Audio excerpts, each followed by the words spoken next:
में news 18 India. मैं हूं आपके साथ अनुपमा झा और बुलेटिन की शुरुआत इस वक्त की सबसे बड़ी खबर के साथ कर रहे हैं, जहां पर उमेश कोले हत्याकांड में एक नया सीसीटीवी फुटेज सामने आया है जो कई परतें खोलेगा, जो ये बताएगा कि आखिर उस रात को क्या कुछ हुआ था। सबसे पहले न्यूज 18 इंडिया पर वो एक्सक्लूसिव सीसीटीवी फुटेज देखिए जिसमें कई बातें क्लियर हो जाएंगी कि आखिर उस रात को किस तरीके से पूरे टारगेट प्लानिंग जो है की गई थी। तस्वीर जो आप देख पा रहे हैं, देखिए उमेश कोले हत्याकांड में नया सीसीटीवी फुटेज सामने आया जिसमें आरोपी किस तरीके से उमेश कोले पर लगातार ताबड़तोड़ वार करते हुए नजर आ रहे हैं और इसमें आरोपी बाइक से आते हैं और फिर यू टर्न लेते हैं। ये तस्वीर जो आप देख पा रहे हैं, दरअसल ये बाइक देखिए, ये बाइक सबसे पहले आती है और उसके बाद यू टर्न लेती है क्योंकि पहले से ही जो है रेकी की जा रही थी कि आखिर उमेश कोले जो है वो कितने बजे घर से निकलेगा, अपनी दुकान से जो है वो कितने बजे निकलता है, क्योंकि उनका परिवार भी उनके साथ था लेकिन वो दूसरी बाइक पर था, स्कूटी पर उनका बेटा और उनकी पत्नी जो है वो मौजूद थी। इतना ही नहीं, जब वो दुकान से निकले कितने बजे निकले, रेकी जो है पहले से कई दिनों पहले से जो है की गई थी। और देखिए इस वीडियो में साफ तौर पर आपको उमेश कोले जो है वो घुटने पर बैठे हुए नजर आ रहे हैं।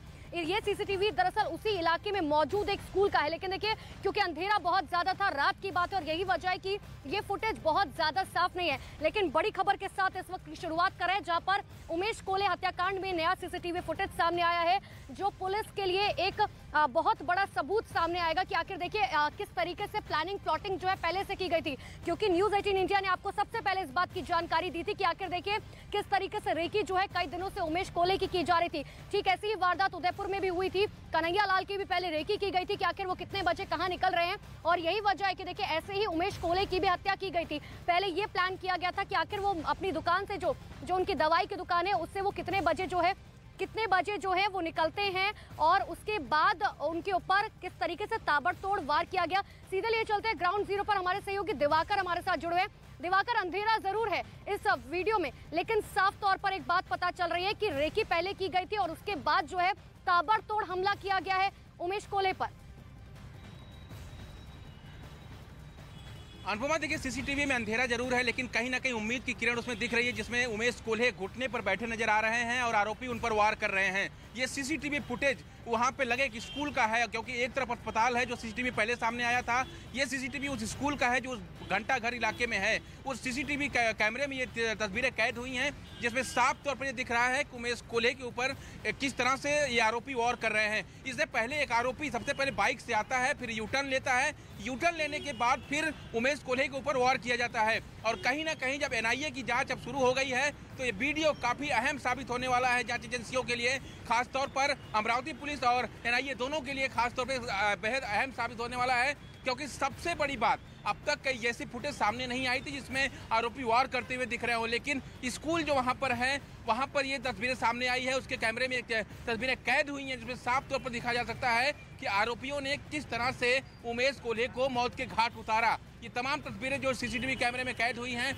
वो ये बताती हैं कि पूरी प्लानिंग की गई थी। 2 दिन पहले रेकी की गई थी, रेकी करने के बाद जैसे ही 21 जून को 10 बजे के आसपास उमेश कोल्हे अपनी दुकान बंद करके घर की तरफ निकले, सुनसान गली थी लेकिन आरोपी ये भूल गए थे कि उसी इलाके में अस्पताल और स्कूल में सीसीटीवी फुटेज कैमरे लगे हुए हैं, उसमें उनकी तस्वीरें कैद हुई हैं। ये उनको जानकारी नहीं थी, ये उनको पता नहीं था। तो ऐसे में अब जबकि सीसीटीवी फुटेज सामने आ गया है तो बहुत सारी चीज़ साफ भी हो पाएंगी, लेकिन फिलहाल यहाँ की जो तस्वीरें अनुपमा है कि एनआईए अब जांच कर रही है और जांच के बाद ही अब चीजें सामने आ पाएंगी कि आखिर जो मोटिव कहा जा रहा है कि नुपुर शर्मा का समर्थन करने के लिए जो है इस तरह से उमेश कोल्हे को मौत के घाट उतारा गया। तो अब ऐसे में देखना ये अहम है कि ये एक बात क्योंकि सीसीटीवी फुटेज तो हम साफ तौर पर देख रहे हैं लेकिन उसमें अंधेरा बहुत ज्यादा है, इसलिए समझना वहां पर थोड़ा सा मुश्किल हो जाता है। लेकिन एनआईए जाहिर सी बात है इस मामले में जांच पड़ताल करेगी। लेकिन मैं आपसे ये समझना चाह रही हूँ कि क्योंकि देखिए जो उनकी दवाई की दुकान थी और जहां पर उनकी हत्या की गई, दर्शकों के लिए समझना जरूरी है कि आखिर कितनी दूर पर जो है हत्या की गई थी और कितनी दूर तक जो है पीछा किया गया था उन आरोपियों की तरफ से उमेश कोल्हे का। देखिए जहां पर हत्या को अंजाम दिया गया था उमेश कोल्हे की दुकान वहां से करीब 100 से 150 मीटर की ही दूरी पर है और उसी गली से वो हर दिन आते जाते थे अपने परिवार के साथ। 21 जून की रात को भी अपने परिवार के साथ वो वहीं से आ रहे थे। हालांकि वहां पर बहुत सुनसान वो गली हो जाती है 8 बजे के बाद और उसी सुनसान गली का फायदा आरोपियों ने उठाया और बाकायदा प्लानिंग बनाई कि उसी गली में उमेश कोल्हे की हत्या की जानी है। इससे पहले भी वो 3 बार कोशिश कर चुके थे, लेकिन किस्मत थी उमेश कोल्हे की कि वो 3 बार बच चुके थे। लेकिन जब आखिर जो चौथी बार अटेम्प्ट किया गया, उसमें शायद जिस तरह से आरोपियों ने फुल प्रूफ प्लानिंग बनाई थी, रेकी की गई थी, रेकी करने वाली टीम ने जानकारी दी जो पहले से घात लगा के लिए हमला करने के लिए बैठी हुई थी। तो ये तमाम जो जानकारी सामने आ रही है कि पूरी प्लानिंग, फुल प्रूफ प्लानिंग की गई थी, जिसके जरिए उमेश कोल्हे को मौत के घाट उतारा गया। अब ऐसे में जिस तरह से पूरे मामले को दबाया गया अनुपमा, कहीं ना कहीं अभी भी अमरावती पुलिस पर सवाल है कि हालांकि जो यहाँ के कमिश्नर है, उन्होंने कल ये सफाई दी थी कि अगर वो मामला खुलते तो संवेदनशील हो जाता और यहाँ पर स्थिति बिगड़ सकती थी। लेकिन अगर इस मामला खुल जाता तो शायद राजस्थान की घटना नहीं होती, पुलिस अलर्ट हो जाती। बिल्कुल दिवाकर, और यही सवाल बार बार जो है लोगों की तरफ से, जनता के जो है लगातार, क्योंकि देखिए सोशल मीडिया पर जिस तरीके से गुस्सा उबाल हम देख रहे हैं लगातार लोगों का फूट रहा है, वो यही सवाल पूछ रहे हैं कि अगर 10 दिन पहले उदयपुर की घटना होने से ठीक 10 दिन पहले अगर ये घटना हुई थी और पुलिस प्रशासन उसी वक्त कोई एक्शन लेता तो हो सकता था कि उदयपुर जैसी घटना नहीं होती, कन्हैया लाल आज हमारे बीच में होते।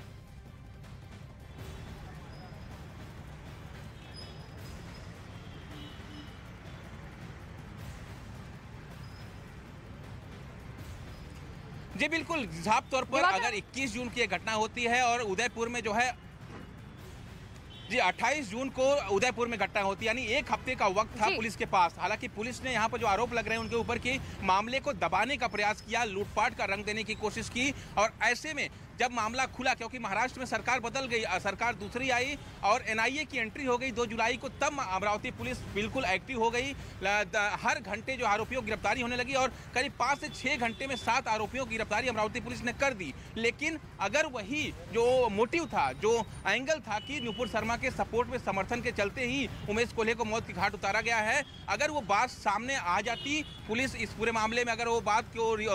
डिस्क्लोज कर देती, तो शायद कन्हैया लाल की हत्या उदयपुर में नहीं होती। एक अलर्ट पुलिस को मिल जाता कि इस तरह की मॉडस ऑपरेंडी के तहत जो है लोगों को टारगेट किया जा रहा है। तो ऐसे में साफ तौर पर सवाल, कमिश्नर भले ही कहें कि उन्होंने संवेदनशील मामला था, लेकिन संवेदनशील मामला था तो जानकारी इसकी जांच एजेंसियों को दी जानी चाहिए, तमाम राज्यों के पुलिस को दी जानी चाहिए थी कि इस तरह का मामला अमरावती में सामने आया है, आप लोग अलर्ट हो जाइए। तो ऐसे में अगर वो अलर्ट जारी कर दिया जाता तो शायद जो है कन्हैया लाल आज जिंदा होते।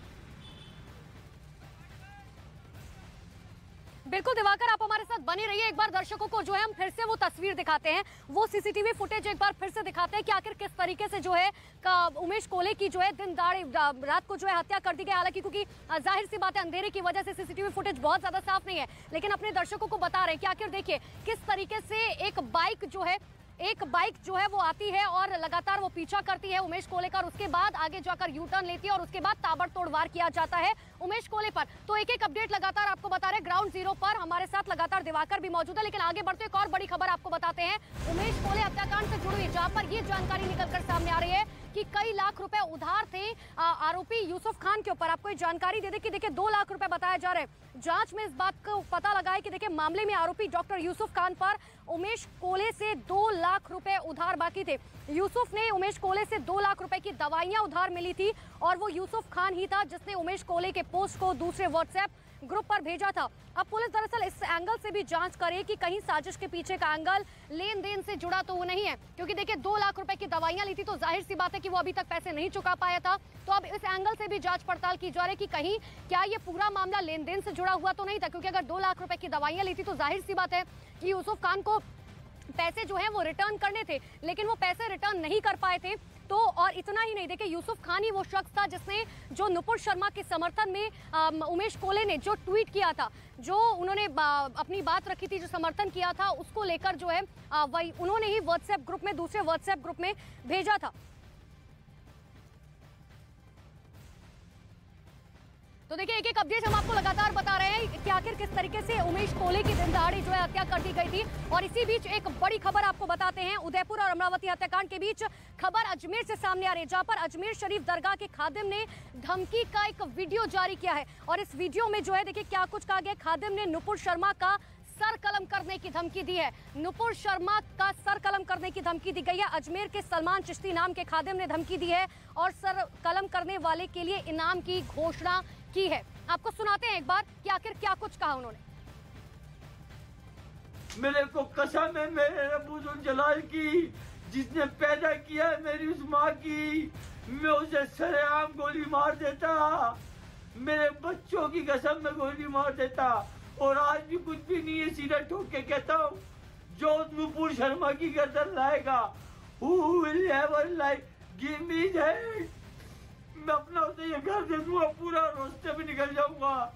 ये वादा करता है सलमान।